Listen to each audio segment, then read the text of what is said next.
दार्जिलिंग की वादियों में आना हर कोई पसंद करता है और दार्जिलिंग इसी से यानी कि टूरिस्ट ही दार्जिलिंग का दिल भी हैं जो धड़कता रहता है।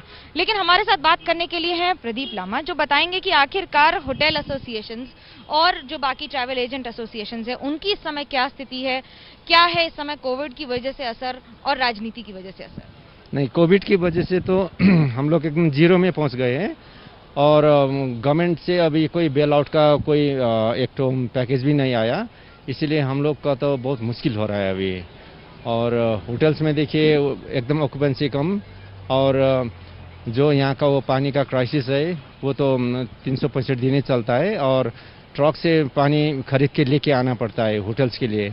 और बहुत सा ऐसे ऐसे गेस्ट आते हैं कि जब वो लोग दिखेगा कि मतलब ट्रक से अगर पानी अनलोड हो रहा है तो वो लोग वहाँ ठहरने के लिए थोड़ा हिचकिचा भी जाता है। इसीलिए यहाँ का वाटर क्राइसिस तो सबसे ज़्यादा है और वो तो सॉल्व होना ही चाहिए। और यहाँ का अभी जो ये है पॉलिटिकल सिचुएशन है, हम लोग का ये जो बहुत सा डिमांड्स है यहाँ का ये टूरिज्म सेक्टर के लिए, वो सब अगर मीट कर देगा तो अच्छा रहेगा। जब आप बात करते हैं राजनीति की, गोरखालैंड मूवमेंट कई दशकों से चल रहा है, कैसे देखते हैं इसे? क्या इससे दार्जिलिंग के टूरिस्ट बिजनेस पर असर पड़ता है? नहीं, बहुत सा असर पड़ रहा है, लेकिन एक चीज़ हम लोग का समझ में नहीं आ रहा है कि अगर गोरखालैंड पॉसिबल नहीं है तो हाई लेवल से एक तो मतलब इन्फॉर्मेशन देना चाहिए कि दिस आर द मतलब ये इस कारण से नहीं हो रहा है बोल करके। लेकिन एक ये सिर्फ वोट जीतने का मुद्दा किसी को भी बनाना नहीं चाहिए, ये हम लोग सोचते हैं।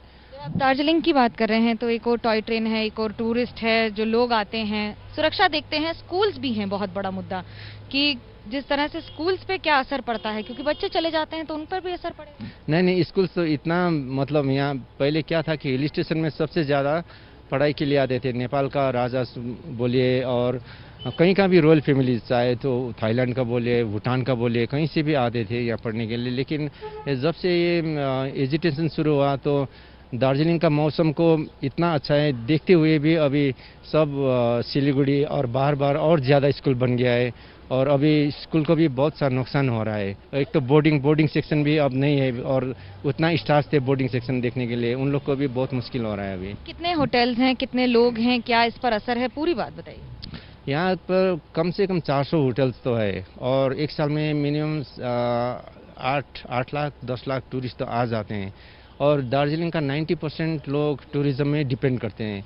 अगर यहाँ पर टूरिज्म यहाँ कोई भी डिस्टर्बेंस होगा तो टूरिज्म में सबसे ज़्यादा इफेक्ट होगा। और इतना ज़्यादा यहाँ पर ये ट्रांसपोर्टर्स है और ये ड्राइवर लोग इतना है, सबका बच्चे स्कूल में पढ़ते हैं, तो टूरिज्म नहीं होगा तो उन लोग का बच्चे का भी फीस भरना बहुत मुश्किल हो जाएगा। ये सब बहुत चीज़ है यहाँ पर, और इसीलिए शांत होना और यहाँ पर पॉलिटिकली एक तो कोई सेटलमेंट होना बहुत ज़रूरी है।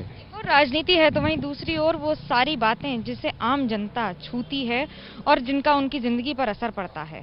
कैमरा पर्सन सुजीत सामल और मोहन के साथ मनोज्ञा लोईवाल, दार्जिलिंग, एबीपी न्यूज।